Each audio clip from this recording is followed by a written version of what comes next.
¿Cómo no? Bueno, le estaba hablando de la obstrucción intestinal. ¿Ya? Es la interrupción total o parcial intestinal del sentido bucocaudal. Es la misma. Es la detención parcial o total del tránsito intestinal. Todo lo que va desde la boca hasta el ano, si se obstruye de alguna manera, ya sea mecánica o no mecánica, que es la funcional, se llama obstrucción intestinal. ¿Ya? Entonces se divide en mecánica y no mecánica o funcional. La mecánica está dada por algo que lo obstruye, algo físico, una hambrida, una adherencia, un tumor, que produce una interrupción del pasaje del tránsito al intestino. Y la no mecánica se llama funcional cuando el intestino no se mueve por problemas metabólicos, ya sea por falta de potasio, ya sea por falta de sodio, de calcio, o problemas de postramiento, ¿no? Paciente que se queda mucho tiempo quedado en cama. Se ve, ¿no? Como saben, Hipócrates, el padre de la medicina, la primera operación registrada de obstrucción intestinal fue realizada por Praxágoras en 350 a.C. El tratamiento no quirúrgico era la regla, era reducción de hernias, administración de opio, mercurio y esperar que Dios haga el resto, ¿no? En el siglo XIX la intervención quirúrgica se convirtió en un método de elección como tratamiento. Entonces ve desde hace muchísimo tiempo esta patología. Y ven, miren cómo la primera fue 350 a.C. y el tratamiento quirúrgico era la reducción de las hernias. Aquí van a ver esta palabra importante porque las hernias son las principales causas de obstrucción intestinal alta. Ahorita vamos a ver qué significa obstrucción intestinal alta. Solo quédense con eso. Miren cómo era antes. Se obstruía, reducían las hernias, le administraban analgésico, mercurio, no sé para qué, lo terminaban de matar y le hacían un lavado gástrico y esperaban que Dios haga el resto y el cuerpo sane solo. ¿Ya? Puede afectar al grupo etario. Dice, cifra de mortalidad del 3.5 al 6%, aumenta en los ancianos hasta un 14% porque no tienen buenas defensas orgánicas.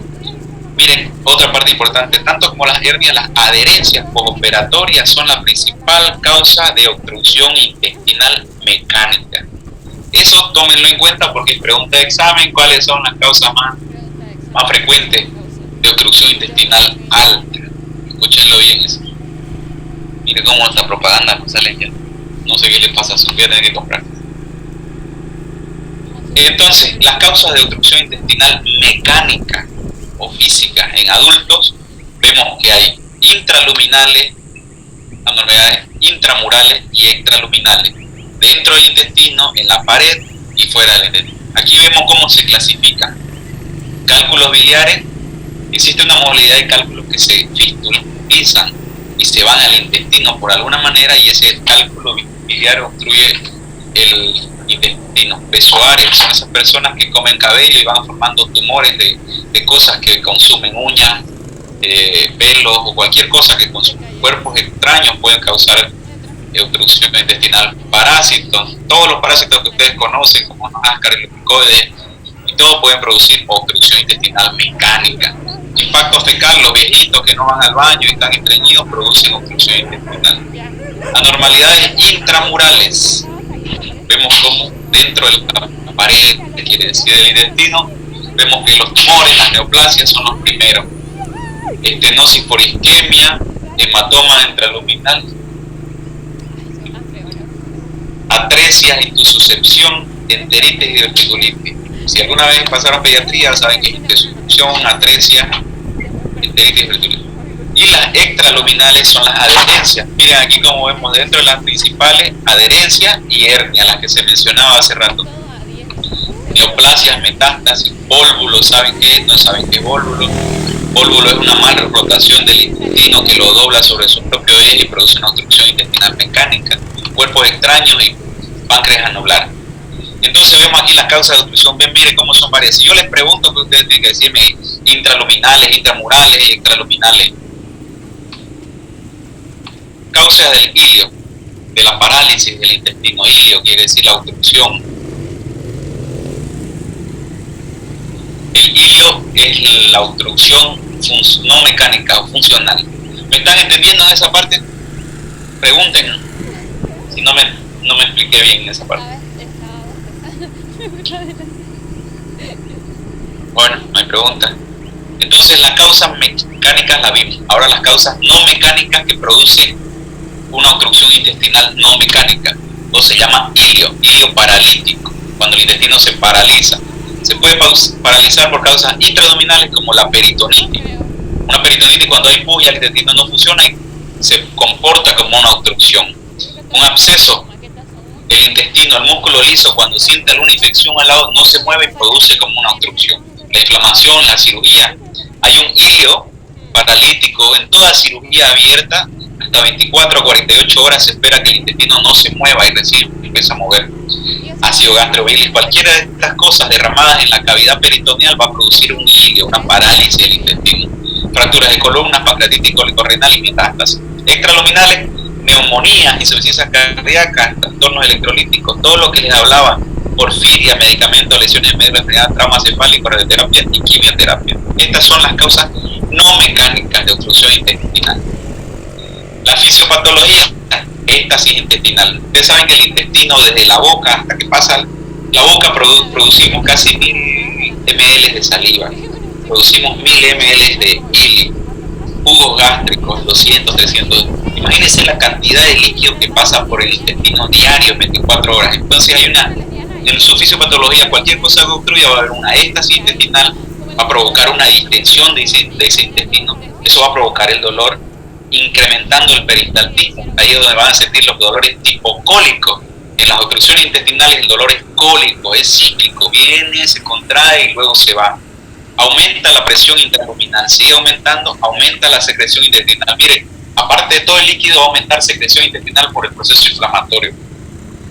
Le va a disminuir la capacidad de absorción. El intestino tiene una capacidad absortiva y esa capacidad va a ser disminuida por este proceso inflamatorio, por el aumento de la presión y todo. Va a haber mayor distensión si sigue la obstrucción, si sigue trancado, va a haber mayor distensión, va a haber una peristalsis de lucha, ya los ruidos no van a estar aumentados, ya van a ser mucho más exagerados, que se llaman ruidos metálicos. Ya cuando pelea mucho el intestino suena como si peleara. Luego hay una éstasis circulatoria, ya está alterando la circulación del intestino, aumenta la presión venosa, hay una hipoxia y bueno, ahí vienen hemorragias intersticiales, intraluminales, pérdida de la vitalidad de la pared del intestino y incremento de la reacción peritonitis. Aquí, en la pérdida de la vitalidad, se va a morir el intestino, va a haber una necrosis intestinal, eso va a provocar una inflamación y una peritonitis por sí. Entonces, cualquier cosa que obstruya el intestino, esta va a ser la fisiopatología. Si yo a usted le pregunto cómo es la fisiopatología, ella tiene que resumir. Hay una éstasis intestinal, hay una distensión, hay un incremento de la peristalsis, hay una disminución de la absorción, de la capacidad absortiva del intestino, hay un aumento de secreción y aumenta la presión hasta comprometer la vascularización del intestino, provocando una muerte de tejido intestinal y salida del mismo. Entonces la clasificación, como le dije, de origen,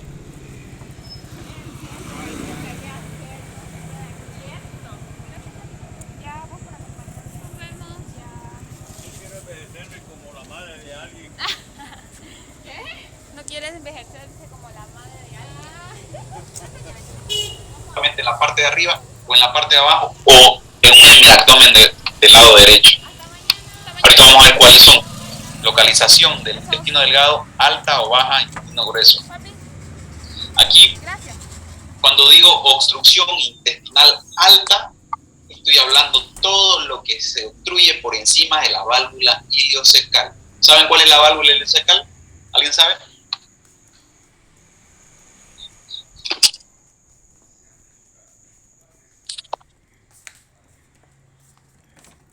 ¿Alguien sabe cuál es la válvula iliocecal? ¿Dónde está?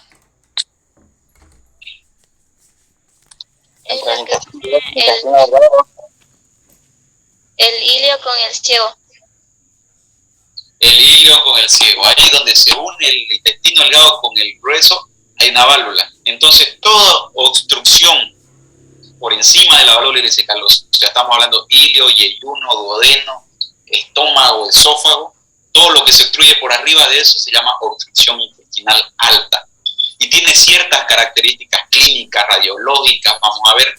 Y todo lo que es por debajo, que es colon prácticamente, colon ciego, colon ascendente, transverso, descendente, sigmoide, recto, todo lo que sea por debajo se llama obstrucción intestinal baja.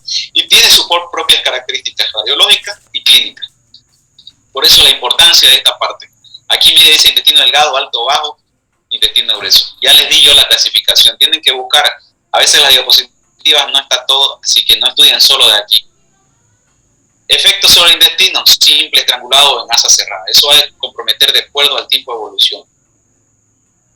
Todas las obstrucciones intestinales van a cursar principalmente, como cualquier patología abdominal, con un dolor. Y el dolor tiene que ser dolor tipo cólico. Como está obstruido, todo ese gas, todo ese líquido que no pasa va a producir una distensión abdominal. Segunda característica importante en una obstrucción intestinal, ausencia de canalización de gases. No hay gases ni heces. Entonces, cuando ustedes ven a un paciente y se sospecha, lo primero que piensan, obstrucción intestinal, doctor, estoy hinchado la barriga, me duele mucho y no puedo botar gases. Son características importantes. Si no tienen esas características, uno no puede hablar de obstrucción intestinal. Si está peyendo, si no está distendido, solo le duele la barriga. Entonces, distensión abdominal, ausencia de eliminación de gases y heces. Tercera característica importante que viene después de que pasó todo esto, viene el vómito. El vómito es un mecanismo del cuerpo de descarga. Ese intestino está tan lleno que necesita vaciarse, no puede vaciarse para abajo, entonces recurre a la parte del vómito que es por arriba. Y alteraciones de hábitos intestinales que son las heces. Entonces, las características de un, ya sea alta, baja, sea estrangulada, sea de cualquier característica, tiene que tener distensión abdominal, ausencia de eliminación de gases, heces y vómito.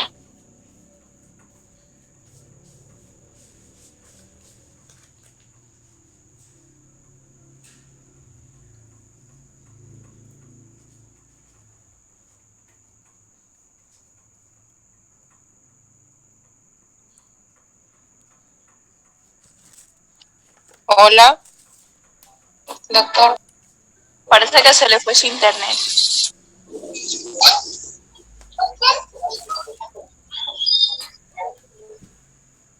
ya bájate allá.